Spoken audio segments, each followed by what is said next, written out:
ফুল যেমনই হোক না কেন তারপরও সেটা ফুল তারপর অনেক সুন্দর। তো এই ফুলটা কিন্তু ভোলা গাঁদা না, এটাকে কইরা গাঁদা বলে। তো এটার রং হইতেছে কাঁচা হলুদ। তারপরও দেখুন কত সুন্দর। এটা জ্যোৎস্না রাতে আরো বেশি সুন্দর লাগে, একদম তারার মতো ফুটে থাকে।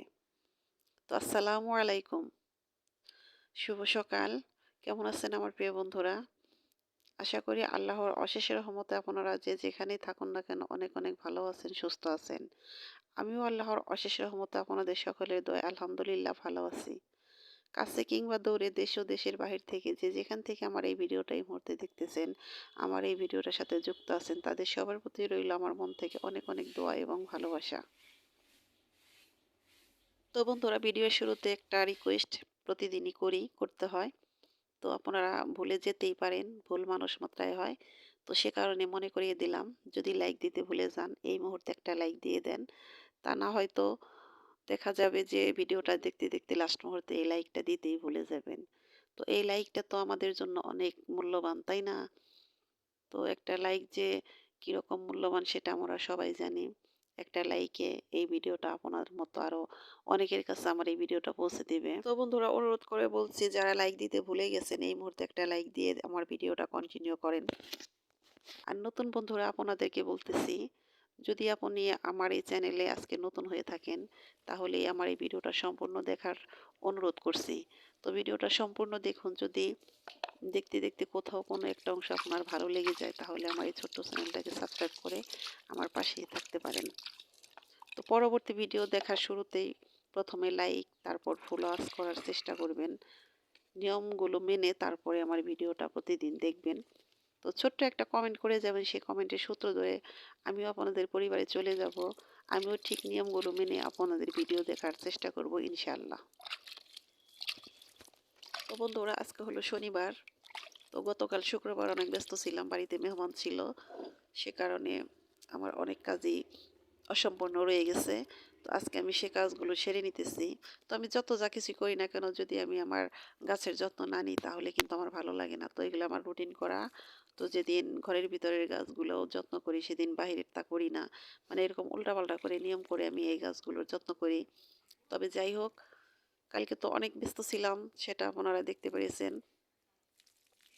তো কালকের যে শুক্রবারের কিছু কমন কাজ সেগুলো আমি করতে পারিনি, সেগুলো আজকে করব। যেমন কাপড় চোপড় ধোয়া। তো সপ্তাহে 2 বার তো ছেলের স্কুল ড্রেস ধুইতে হয়। আরও বড় ছেলে কিছু কাপড় রেখে গেছে, সেগুলো ধুইতে হবে।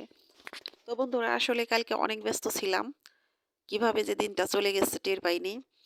তো আমি সেরকমভাবে আমি ভিডিও করতে পারিনি, তা না হলে আপনাদের সামনে সুন্দর একটা ভিডিও তুলে ধরতে পারতাম। কারণ এত কাজের মাঝে কিন্তু এত মোবাইল ধরে ভিডিও করা সম্ভব না। তো আসলে অনেক ব্যস্ত ছিলাম। অনেকগুলো প্রায় 40 জন মানুষের আয়োজন ছিল বাড়িতে। তো এমনিতেও ছোট দিন, তারপরও সারা যায় নাই। 4টা চুলা জ্বালিয়ে নিয়েছিলাম, তারপরও অনেক রাত হয়ে গেছিল, রাতের 1টা বাজে এসে ঘুমিয়েছি। তো কালকে তো বাড়ির কাজে মন দিতে পারিনি, বাড়িতে মেহমান ছিল। এদিকে ঘর বাড়ি সবাই তো পরিষ্কার করে নিতেছি সকালে সকালে। তো ওদিকে আবার রান্না বান্না হইতেছে, সকালবেলার খাওয়া দাওয়া আছে, কাজ আছে। তো সব মিলে আজকের দিনটাও একটু ব্যস্ততার মধ্যে দিয়ে কাটবে। তো ঘরটা মুছে তারপরে আবার চলে এসেছি এপাশে। এপাশে এসে আবার সবাইকে খাবার খাওয়াইয়ে তারপরেই তো আমরা খাইতেছি। আমার শাশুড়ি, আমার জা, আমার ননদ, আমি, এই 4 জনে মিলে তারপরে বারান্দায় রোদে বসে বসে খাইতেছি। তো সবার খাবার শেষ, তারপরে আমরা খাইতেছি। তো খাওয়ার পরেই তো আমি আমার কাপড় চোপড় ধোয়া নিয়ে ব্যস্ত। কাপড় ধুয়ে এনেছি খাল থেকে। তো সে কাপড়গুলো এখন শুকাতে দিতেছি, কারণ আজকে কাপড় না ধুলেও চলতো, কিন্তু কালকে তো আবার ছেলের স্কুল আছে। স্কুল ড্রেস না ধুলে তো আবার স্কুলে যেতে পারবে না, সে কারণে এই তো কাপড় ধোয়া। তো কাপড় শুধু একজন না, অনেক কাপড়গুলোই ধোয়া হয়েছে। বড় ছেলের কাপড় আছে, আমার আছে, আমার দাদি শাশুড়ি। তো সবার কাপড় চোপড় ধুয়ে যে রোদে শুকাতে দিয়েছি। তো আমার একটু শীতও ধরতেছে, শরীর তো এমনি ঠান্ডা ঠান্ডা জ্বর জ্বর ভাব। তো সে কারণেই তো আমার বাগানের সামনে একটু দাঁড়ালাম, কারণ এখানে অনেক রোদ লাগে। এই রোদটা শরীরে তাপ নিতেও ভালো লাগে শীতের মধ্যে।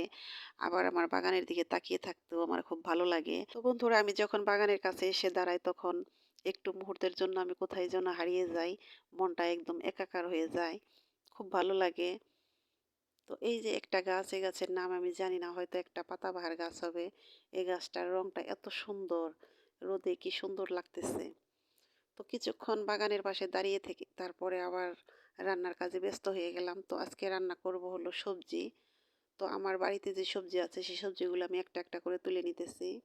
তো গাছে একটা বেগুন ছিল, সেই বেগুনটা তুলে নিলাম, একটা পেঁপে নেব, আর বরবটি নেব, আর এই যে একটা ছোট লাউ, এই লাউটাও নেব। এই যে আরেকটা লাউ এসেছে গাছে, তো লাউ গাছে শুধু বল্লায় শাল দেয়, শাল দিয়ে দেয় লাউগুলা নষ্ট করে ফেলাইতেছে।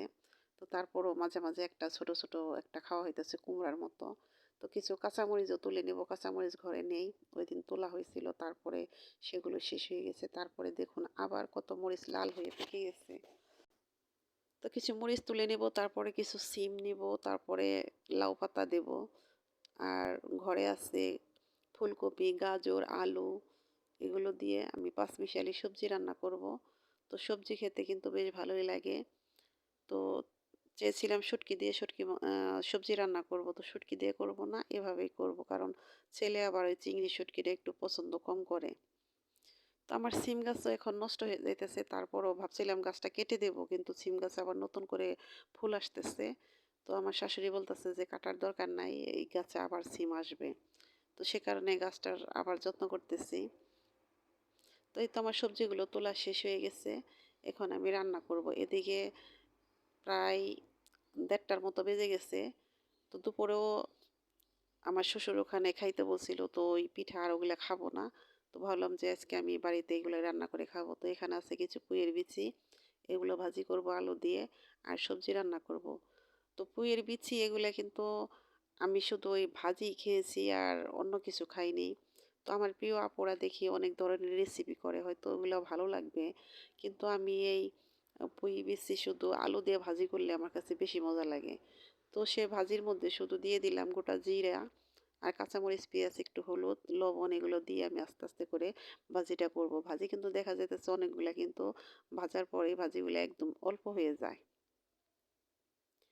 তো এই পুঁই বিচি এটা কিন্তু খেতে আসলে অনেক মজা, তো অনেকেই খেতে পারে না।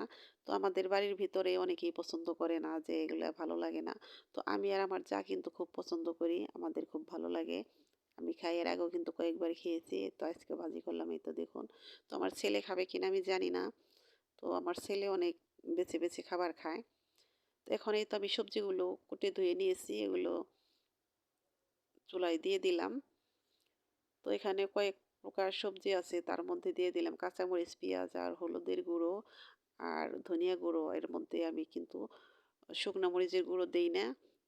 তো এখন সবজির দিন, সে কারণে দেখুন কত রকমের সবজি দিয়ে সবজি রান্না করা যায়। এর মধ্যে আছে ফুলকপি, সিম, আলু, গাজর, টমেটো, বেগুন, বরবটি, পেঁপে, লাউ, এগুলো দিয়ে তারপরে এই তো ভুলে গেছিলাম একটু লাউ পাতা দেওয়ার জন্য, তো আমি কিছু কচি লাউ পাতা এনেছি, সেটাও দিয়ে দিলাম।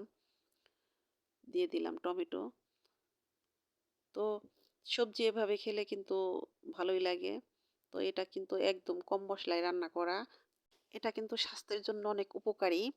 তো এই সবজিটার মধ্যে চাইলে আমি ডাল এড করতে পারতাম, ডাল দিতে পারতাম। তো আমি ডাল দেইনি। তো এমনিতে অনেক রকমের সবজি আছে, সে কারণে আমি আর ডাল দিইনি। এর মধ্যে দিয়ে দিলাম এই যে কিছু ধনিয়া পাতা।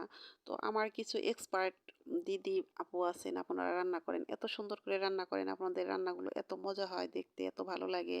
তো এই তো আমার সবজিটা রান্না শেষের দিকে। এখন আমি এটাতে রসুন আর হলো পেঁয়াজ কুচি করে রেখেছি, সেগুলো দিয়ে পাঁচফোড়ন দিয়ে আমি এটাকে বাগার দিয়ে নামিয়ে ফেলবো। তো আমি জানি না আমার কোন প্রিয় বন্ধু এখনো আমার এই ভিডিওর সাথেই আছেন। তো বন্ধুরা, যদি আমার ভিডিওটা দেখতে দেখতে লাইক দিতে ভুলে যান, আবার মনে করিয়ে দিলাম একটা লাইক দিয়ে দিবেন। আর আমার ভিডিওতে আমার কথাতে হয়তো অনেক ভুল আছে, সে ভুলগুলো প্লিজ ক্ষমা সুন্দর দৃষ্টিতে দেখবেন। আমারও আমার পরিবারের জন্য আপনাদের কাছ থেকে সবসময় দোয়া চেয়ে নিই, আমাদের জন্য সবাই আপনারা দোয়া করবেন। আমিও আপনাদের পরিবারের জন্য আমার মন থেকে সবসময় দোয়া করি, আপনারা সবাই ভালো থাকেন, সুস্থ থাকেন। তো আল্লাহ হাফেজ, আসসালামু আলাইকুম।